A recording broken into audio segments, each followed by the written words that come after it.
Shadow കാര്യമായിട്ട് എന്തോ കണ്ടിട്ടുണ്ട് പുറത്തേ. എന്താണ് അവിടെ ഒരു അനക്കം എന്നുള്ള മട്ടിലാണ് അവൻ്റെ നോട്ടം.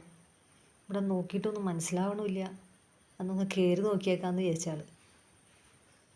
അങ്ങനെ കയറി നോക്കുകയാണ്, പരിസരമൊക്കെ നോക്കുകയാണ്.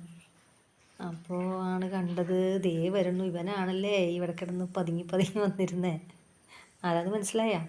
പണ്ടത്തെ കഥയിലത്തെ ഒരു നായകനാണ് ആമക്കുട്ടൻ. ഈ സഞ്ചാരം ഇടയ്ക്ക് പതിവുകളാണ്, നമ്മുടെ ഇവിടെ ഇടയ്ക്ക് വരാറുള്ളതാണ് ആൾ. അപ്പോൾ കണ്ടോടുകൂടി വീട്ടിലെ കൊച്ചുങ്ങൾക്ക് ഇതൊരു സന്തോഷമായി. ചേട്ടന്മാരും അനിയത്തിയും കൂടി അതുമ്പോൾ പരീക്ഷണങ്ങളാണ്. അതിനെ തൊട്ട് നോക്കണ്, ഒഴിഞ്ഞു നോക്കണു.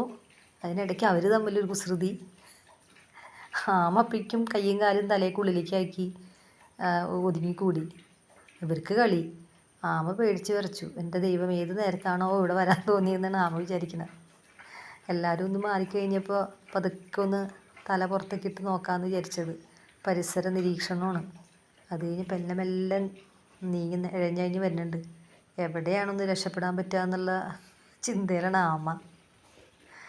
അങ്ങനെ കുറച്ച് നേരമൊക്കെ അവിടെ ഇങ്ങനെ പതുങ്ങിയിരിക്കുന്നുണ്ട്. അത് കഴിഞ്ഞിട്ട് പിന്നെ നമ്മൾ മറ്റേ ഓട്ട മത്സരത്തിൽ കണ്ട പോലെ മാക്സിമം സ്പീഡിലാണ് ആൾ വരണത്, എവിടെയെങ്കിലും ഒന്ന് കയറി രക്ഷപ്പെടാനായിട്ട്. അങ്ങനെ കഴിഞ്ഞ് വന്ന് നോക്കിയപ്പോൾ അവിടെ ഒരു പെയിൻറ്റിൻ്റെ ഒരു ബക്കറ്റ് കണ്ടു. ഉടനെ അതിൻ്റെ ഇടയിൽ ക്യാപ്പ് കിട്ടിക്കഴിഞ്ഞപ്പോൾ ആമ വിചാരിക്കണം നല്ല ഒരു ഗുഹ പോലെയൊക്കെ തോന്നിയിട്ടുണ്ടാവും. പക്ഷെ ആൾക്കങ്ങോട്ട് കയറാൻ പറ്റണില്ല അതിൻ്റെ ഉള്ളിലേക്ക്. അപ്പോൾ എന്ത് ചെയ്യും എന്നിങ്ങനെ ആലോചിക്കുകയാണ്. അപ്പോഴാണ് അതിന് ചെരിഞ്ഞ് കിടക്കുകയാണ്. അതിൻ്റെ ഉള്ളിൽ ചരിഞ്ഞ് അതിൻ്റെ ഉള്ളിൽ കൂടെ കയറി. ഓഹോ, രക്ഷപ്പെട്ടു എന്നായിരിക്കും ഇപ്പോൾ വിചാരിക്കുന്നത് അയാൾ. നമ്മളുണ്ടാ വിടണു. പിള്ളേർ അതുമ്പോൾ പിന്നെ കളി തുടങ്ങിയ, പക്ഷെ അത് മറിഞ്ഞ് വീണ് പോയി. പിന്നെ നമുക്ക് തിരിച്ചിടാൻ പറ്റണില്ല. അപ്പോൾ പിന്നെ ഈ ചവറൊക്കെ അടിച്ചു വാരണ ഒരു ഇതില്ലേ, അത് വെച്ചിട്ട് ഇങ്ങനെ മറച്ചിട്ടു നമ്മൾ. മറിച്ചിട്ട് കഴിഞ്ഞപ്പോഴേക്കും ആമയുടെ ഉള്ളിൽ പെടപടയ്ക്കുന്നത് അതിനല്ലേ അറിയുള്ളൂ. അത് മൊത്തം ഉള്ളിലേക്ക് പോയിട്ട് ജസ്റ്റ് ഒരു കല്ല് പോലെ ആയിപ്പോയി, ഒരു പാറക്കല്ലിരിക്കണ പോലെ ആയിപ്പോയി അത്. അപ്പോഴേക്കും പിന്നെ നമ്മൾ ഓർത്ത് കുറച്ച് വെള്ളത്തിലൊന്ന് കണ്ട കൊതുക് വന്ന് അതിനെ ശല്യപ്പെടുത്തണം. അപ്പോൾ ആ കൈ ഇങ്ങനെ പുറത്തേക്ക് ആക്കിയിട്ട് ആ കൊതുകിനെ തട്ടിക്കളയുക.